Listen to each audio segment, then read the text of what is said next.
गेल्या आठवड्यात राष्ट्रवादीचे अध्यक्ष शरद पवार यांचा सांगली दौरा झाला। पवार साहेब परततात सांगली जिल्ह्यातून आता उपमुख्यमंत्री अजित पवार यांनीही दौऱ्याची आखणी केली आहे। 5 फेब्रुवारीला विटा आणि जत येथे शेतकरी मेळावा घेण्याच्या हालचाली सुरू झाल्या आहेत।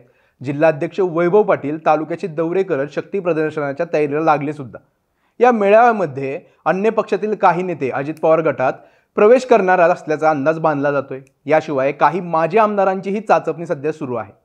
तर दुसरीकडे उपमुख्यमंत्री जत तालुक्याच्या पूर्व भागातील वंचित 65 गावांची विस्तारित योजना मार्गी लावण्यासाठी तालुका अध्यक्षांनी त्यांच्या मागे ससेमिरा लावला आहे। राष्ट्रवादी काँग्रेसमध्ये फूट पडल्यानंतर सांगली जिल्ह्यातील राजकारणही बदललं आहे।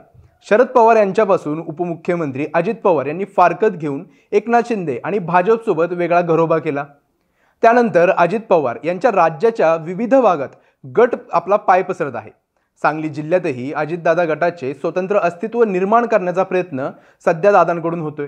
तर शरद पवार गटाचे प्रदेशाध्यक्ष जयंत पाटील हे खुद्द सांगलीचे असल्या कारणाने कुठेतरी आत्ता तरी सांगलीमध्ये जयंत पाटलांची चलती दिसते। पण आता कुठेतरी त्यांचीच कोंडी करण्याचा प्रयत्न अजितदादा गटाकडून केला जात आहे। या परिस्थितीत गेल्या आठवड्यात राष्ट्रवादी पक्षाचे अध्यक्ष खासदार शरद पवार यांनी सांगली जिल्ह्याचा दौरा केला। महानगरपालिकेने बांधलेल्या राजाराम बापू पुतळ्याचे अनावरण त्यांच्या हस्ते झाले। त्यावेळी जिल्ह्यातील नेत्यांना जयंत पाटील यांच्या पाठीशी खंबीरपणे उभे राहा असं आव्हान पवारांनी केलं।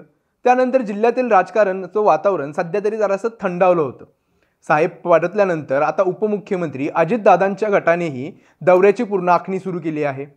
उपमुख्यमंत्री झाल्यानंतर अजित पवार हे पहिल्यांदाच सांगली जिल्ह्यात येत आहेत। त्यामुळे शेतकरी मेळाव्यासोबतच पक्षप्रवेशांचेही नियोजन करण्यात येत असल्याचं सांगण्यात येते। जिल्हाध्यक्ष वैभव पाटील यांच्याकडून तालुक्याचे दौरे जोरदार सुरू आहेत। काही नेते आणि दुसरा फायदा म्हणजे तेथील कार्यकर्त्यांना दादासोबत घेण्याचे आव्हान त्यांच्याकडून येत आहे। तर पाटील यांच्या नेतृत्वाखाली विटा येथे होणाऱ्या मेळाव्यामध्ये काही राजकीय प्रवेश होण्याचे दाट संकेत देण्यात येतात। मात्र आत्ताही त्यांच्या गळाला एकही बडा मासा लागलेला नाही। त्यामुळे दादा गटाचे पदाधिकारी काही आमदारांनाही साथ घालत आहेत। माजी आमदार विलासराव जगताप यांचे कट्टर समर्थक सुनील पवार यांनी भाजपची फारकत घेऊन अजितदादा गटात प्रवेश केला। त्यानंतर तात्काळ त्यांनी तालुका अध्यक्ष पदाची जबाबदारी देण्यात आली। त्यांनी जतमध्ये शेतकरी मेळाव्यामध्ये आयोजन केलं आहे। राज्याच्या विकासातील करारी व्यक्तिमत्व म्हणून ओळखले असलेले अजित पवार हेच दुष्काळी तालुक्याचा सर्वांगीण विकास करू शकतात असा विश्वासही त्यांनी दिला आहे।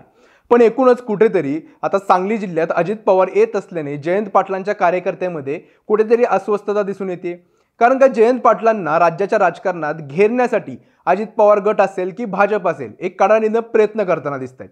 त्यामध्ये आता अजित पवारांचा दौरा झाल्यानंतर आणि नुकताच शरद पवारांचा दौरा पार पडल्यानंतर जयंत पाटलांच्या राजकारणाला सांगलीमध्ये अजून काही वळण लागतं का हे पाहणं महत्त्वाचं ठरणार आहे। तुम्हाला हा व्हिडिओ कसा वाटला आम्हाला कमेंट करून जरूर कळवा। तुम्ही हा व्हिडिओ यूट्यूबवरती पाहत असाल तर सकाळचं यूट्यूब चॅनल जरूर सबस्क्राईब करा आणि फेसबुकला पाहत असाल तर लाईक आणि शेअर जरूर करा। महाराष्ट्रातील सर्व बातम्यांचे विश्वासार्ह व्यासपीठ सकाळच्या सर्व सोशल मीडिया प्लॅटफॉर्मला लाईक, फॉलो आणि सबस्क्राईब करा। तसंच सर्व नोटिफिकेशनसाठी बेल आयकॉन प्रेस करायला विसरू नका।